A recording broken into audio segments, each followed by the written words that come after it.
તો બીજી તરફ અમદાવાદમાં ફરી વરસાદી માહોલ જામ્યો છે। શહેરના અનેક વિસ્તારોમાં વરસાદ, ગોતા, નારણપુરા, ચાંદલોડિયામાં પણ વરસાદ વરસી રહ્યો છે। અમદાવાદના અનેક વિસ્તારોમાં વરસાદની શરૂઆત થઈ છે। ઉલ્લેખનીય છે કે ગોતા, નારણપુરા અને ચાંદલોડા જેવા વિસ્તારોમાં પણ વરસાદ વરસી રહ્યો છે। શહેરના અનેક વિસ્તારોમાં વરસાદ, એકવાર ફરી અમદાવાદમાં વરસાદી માહોલ જામ્યો છે। તો શહેરના અનેક વિસ્તારોમાં વરસાદ થતા વાતાવરણમાં ઠંડક પ્રસરી છે। અમદાવાદમાં એકવાર ફરી વરસાદી માહોલ જોવા મળી રહ્યો છે। ખાસ કરીને જે અનેક વિસ્તારો છે ત્યાં વરસાદ પડી રહ્યો છે, જેમાં ચાંદલોડિયાનો સમાવેશ, ગોતા અને નારણપુરા। તો પંચમહાલમાં પડેલા ધોધમાર વરસાદના કારણે નદીઓ છલોછલ થઈ ગઈ છે। ભારે વરસાદથી દેવ ડેમમાં જતી નદીઓ બે કાંઠે વહેતી થઈ છે। તો યાત્રાધામ પાવાગઢની તળેટીમાં રાત્રિ દરમિયાન ધોધમાર વરસાદથી ચેકડેમ તેમજ નદીઓમાં નવા નીર આવ્યા છે। પાવાગઢની તળેટીમાં આવેલ ગ્રામ્ય વિસ્તારમાં ધોધમાર રાત્રે વરસાદ વરસ્યો હતો। વરસાદને લઈને રાત્રિ દરમિયાન નાના કોઝવે પાણીમાં ગરકાવ થઈ ગયા હતા। તો દેવ ડેમમાંથી જતી નદીમાં રાત્રિ દરમિયાન પૂર આવ્યું હતું। મોડી રાત્રે વીજળીના કડાકા સાથે ધોધમાર વરસાદ વરસ્યો હતો। ખેતીલાયક વરસાદ વરસતા ખેડૂતોમાં આનંદની લહેર જોવા મળી રહી છે। બીજી તરફ સાબરકાંઠામાં પણ વાતાવરણમાં પલટો જોવા મળ્યો છે। હિંમતનગર શહેર સહિત આસપાસના ગ્રામ્ય પંથકમાં વરસાદ વરસ્યો છે। તો સામાન્ય પવન સાથે વરસાદ વરસતા ઠંડક પ્રસરી છે। હિંમતનગર શહેરના સહકારી જીન, મોતીપુરા, નવી સિવિલ હોસ્પિટલ સહિતના વિસ્તારોમાં વરસાદ વરસ્યો છે। હિંમતનગરના હડિયોલ, ગઢોડા, પીપળી કંપા, કાંકણોલ, આગિયોલ સહિતના પંથકમાં વરસાદ નોંધાયો છે। તો વરસાદને લઈને ગ્રામ્ય પંથકના ખેડૂતો પણ આનંદિત થયા છે। વરસાદને લઈને હવે ખેડૂતો ચોમાસુ વાવેતરમાં જોતરાશે। તો ખેડૂતો મગફળીના વાવેતરની આગોતરી તૈયારીઓ તેમણે કરી લીધી છે। સુરત જિલ્લાના ઓલપાડ તાલુકાના કુત્સદ કીમ વિસ્તારમાં વરસાદ વરસી રહ્યો છે। વરસાદ પડતા ખેડૂતોમાં ખુશીનો માહોલ જોવા મળી રહ્યો છે। તો ધરતીપુત્રો ડાંગરના ધરોની કામગીરીમાં જોતરાયા છે। વરસાદ પડતા વાતાવરણમાં ઠંડક પ્રસરી છે। છોટાઉદેપુર તેમજ ઉપરવાસમાં ભારે વરસાદથી ઓરસંગ નદી બે કાંઠે વહેતી થઈ છે, જેને લઈને બોડેલી નજીક આવેલ જોજવા ડેમ ઓવરફ્લો થયો હતો। પાણીના સ્તર નીચે જતા જગતનો તાત ચિંતામાં મુકાયો હતો। ત્યારે ઓરસંગ નદી બે કાંઠે વહેતા તેમજ જોજવા ડેમ ઓવરફ્લો થતા હવે જમીનમાં પાણીના જળ સ્તર ઊંચા આવશે અને સિંચાઈ માટે પાણી મળશે તેવી ખેડૂતોને આશા બંધાઈ છે।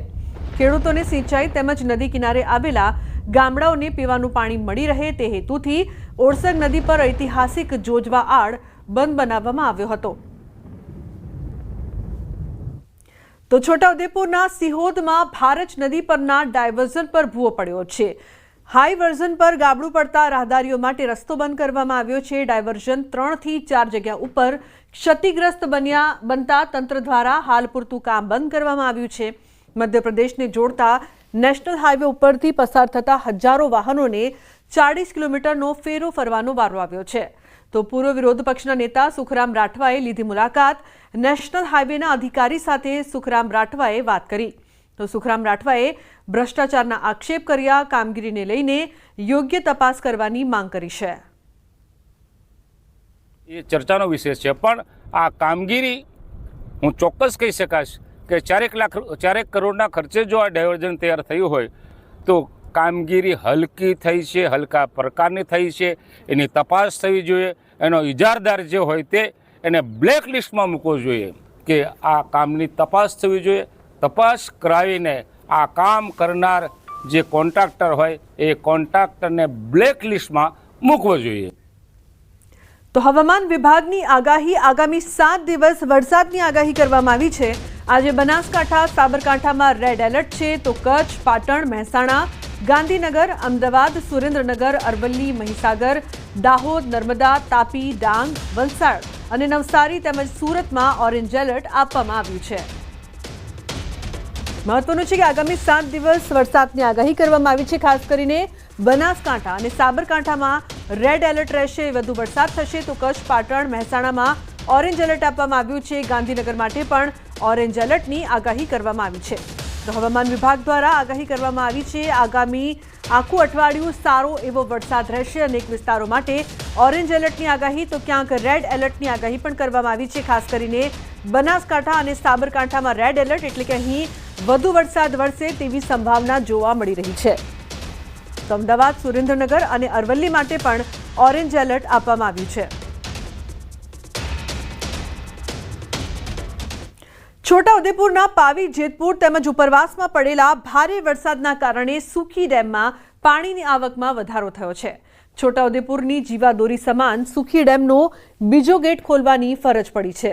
તો સુખી ડેમમાં પાણીની આવકમાં વધારો થતાં 6 નંબરનો ગેટ 30 સેન્ટીમીટર ખોલાયો છે। 5 અને 6 નંબરનો ગેટ ખોલીને 2000 ક્યુસેક પાણી ભારજ નદીમાં છોડવામાં આવ્યું છે। તો ભારજ નદીના કાંઠાના વિસ્તારના લોકોને એલર્ટ રહેવાની સૂચના આપવામાં આવી છે। ઉલ્લેખનીય છે કે કાંઠા વિસ્તારના ગામોને એલર્ટ કરવામાં આવ્યા છે। નીચાણવાળા વિસ્તારોમાં ન જવાની પણ તંત્ર દ્વારા અપીલ કરવામાં આવી છે। તો પાવી, જેતપુરના ઉપરવાસમાં ભારે વરસાદ। અરવલ્લી જિલ્લામાં ધોધમાર વરસાદ। મોડાસા શહેરમાં 2 કલાકમાં 2 ઇંચ વરસાદ વરસ્યો છે। મોડાસા માર્કેટયાર્ડમાં પણ પાણી ભરાયા છે। મોડાસા 4 રસ્તા પર વરસાદી પાણી ભરાયા છે। તો દ્વારકાપુરી સોસાયટી આગળ પાણી ભરાયા, વાહનો ફસાયા છે। સાકરિયા, આનંદપુરા, કંપા, ગોરીટીંબામાં પણ વરસાદ વરસી રહ્યો છે। તો અનેક વિસ્તારમાં પાણી ભરાયા છે। મોડાસા શહેરમાં 2 કલાકમાં 2 ઇંચ જેટલો વરસાદ વરસ્યો છે। મોડાસા માર્કેટયાર્ડમાં પણ પાણી ભરાયા છે, જેના કારણે લોકોને હાલાકીનો સામનો કરવો પડી રહ્યો છે। ઉલ્લેખનીય છે કે અનેક વિસ્તારમાં પાણી ભરાયા છે। દ્રશ્યોમાં આપ જોઈ શકો છો કે 2 કલાકમાં 2 ઇંચ વરસાદ બાદ સમગ્ર મોડાસાની કેવી પરિસ્થિતિ થઈ છે। દ્વારકાપુરી સોસાયટીની આગળ એટલું પાણી ભરાયું છે કે ત્યાંથી અવરજવર કઈ રીતે કરવું તે મોટો સવાલ છે। અનેક લોકોની ગાડીઓ પણ બંધ થઈ છે। અરવલ્લી જિલ્લામાં ધોધમાર વરસાદ વરસી રહ્યો છે। મોડાસા શહેરમાં 2 કલાકમાં 2 ઇંચ વરસાદ। હાર્દિક જોડાયા છે ફોન લાઈન પર વધુ માહિતી આપવા માટે। હાર્દિક, મોડાસાના જે દ્રશ્યો સામે આવી રહ્યા છે, અનેક વિસ્તારોમાં પાણી, શું વધુ અપડેટ? લોકો ચોક્કસથી મોડાસા શહેરમાં ધોધમાર વરસાદ વરસી રહ્યો છે। છેલ્લા 2 કલાકથી શહેરમાં ધોધમાર વરસાદના કારણે મોડાસા શહેરના 4 રસ્તા વિસ્તાર તેમજ માર્કેટયાર્ડ વિસ્તાર, જે બાયપાસ રોડ છે સ્ટેટ હાઈવેનો, ત્યાં પાણી ભરાયા છે। ત્યાં તમામ વિસ્તારોમાં ઢીચણસમાં પાણી જોવા મળી રહ્યા છે। ખાસ કરીને જે શામળાજી ગોધરા હાઈવે છે, બાયપાસ પસાર થાય છે, ત્યાં પણ એક તરફનો જે માર્ગ છે તે બંધ કરવો પડે તેવી ફરજ ઊભી થઈ છે। ખાસ કરીને જોવા જઈએ તો જે પ્રકારે મેઘરજ તાલુકામાં પણ ધોધમાર વરસાદ જોવા મળી રહ્યો છે અને મોડાસાથી માલપુર રોડ પર પણ ભારે પાણી ભરાયા છે। જે આ સંજોગોમાં જે મોડાસાનું જે માર્કેટયાર્ડ છે ત્યાં પણ ઢીચણસમાં પાણી ભરાયા છે। પાણી નિકાલના અભાવે જે દ્વારકાપુરી સોસાયટી આવે છે મોડાસાની, ત્યાં પણ પાણી ભરાયેલા જોવા મળી રહ્યા છે। અનેક વાહનો બંધ પડી રહ્યા છે અને લોકો વરસાદ વચ્ચે પોતાનું વાહન ધક્કા મારીને બહાર કાઢી રહ્યા છે। આ સંજોગોમાં જે પ્રકારે વરસાદની અપેક્ષા, આશા લોકો રાખી રહ્યા હતા, એ જ પ્રકારે વરસાદ અરવલ્લી જિલ્લામાં જોવા મળી રહ્યો છે અને ખાસ કરીને જે ધરતીનો તાજ છે તે ખૂબ ખુશ છે। પરંતુ શહેરી વિસ્તારોમાં પાણી નિકાલ જલ્દી ન થવાના કારણે જે રહીશો છે તે પરેશાન થયા છે, કારણ કે પાણી નિકાલ જલ્દી થઈ નથી રહ્યો। પરંતુ છેલ્લા 2 કલાકમાં 2 ઇંચ વરસાદના કારણે ખૂબ સારો વરસાદ જિલ્લામાં હાલ જોવા મળી રહ્યો છે। લુબના, બિલકુલ હાર્દિક। અરવલ્લી જિલ્લામાં મેઘરાજાની ધમાકેદાર એન્ટ્રી થઈ છે। ખાસ કરીને મોડાસા શહેરમાં છેલ્લા 2 કલાકમાં 2 ઇંચથી વધુ વરસાદ વરસ્યો છે। દ્રશ્યો બતાવીશ કે જે પ્રકારે આ મેઘરજથી જે મોડાસાનો રસ્તો છે એ મોડાસા શહેર અને જે પ્રકારે ગ્રામ પંચાયત વિસ્તારમાં આવે છે, આ સંજોગોમાં અહીં પાણી નિકાલના અભાવે પાણી ભરાય છે। આપ જોઈ શકો છો કે ત્યાં સ્કૂલ વાન પડી છે જે બંધ થઈ જવા પામી છે। અનેક બાઇક સવારો પણ બાઇક બંધ થઈ જવાના કારણે પરેશાન થયા છે। આપ જોઈ શકો છો કે જે પ્રકારે સતત પાણીનો ભરાવો થઈ રહ્યો છે। આ પ્રકારે મોડાસા 4 રસ્તા વિસ્તાર, ઉત્સવેલી વિસ્તાર, એમ્સ હોસ્પિટલની સામેની જગ્યામાં પાણી ભરાયા છે। આપ દ્રશ્યોમાં જોઈ શકો છો પ્રકારે કે પાણી ભરાવાના કારણે લોકો ભારે મુશ્કેલીનો સામનો કરી રહ્યા છે અને ખાસ કરીને જે પ્રકારે સતત વરસાદની આશા લોકો રાખી રહ્યા હતા, કારણ કે ગરમી બફારાથી લોકો ત્રસ્ત હતા। આ સંજોગોમાં વરસાદ જે પ્રકારે પડ્યો છે તેના કારણે વાતાવરણમાં ઠંડક ફેલાઈ છે। હાર્દિક પટેલ, ન્યૂઝ 18 ગુજરાતી, અરવલ્લી। તો અરવલ્લીમાં ધોધમાર વરસાદ વરસી રહ્યો છે। અનેક વિસ્તાર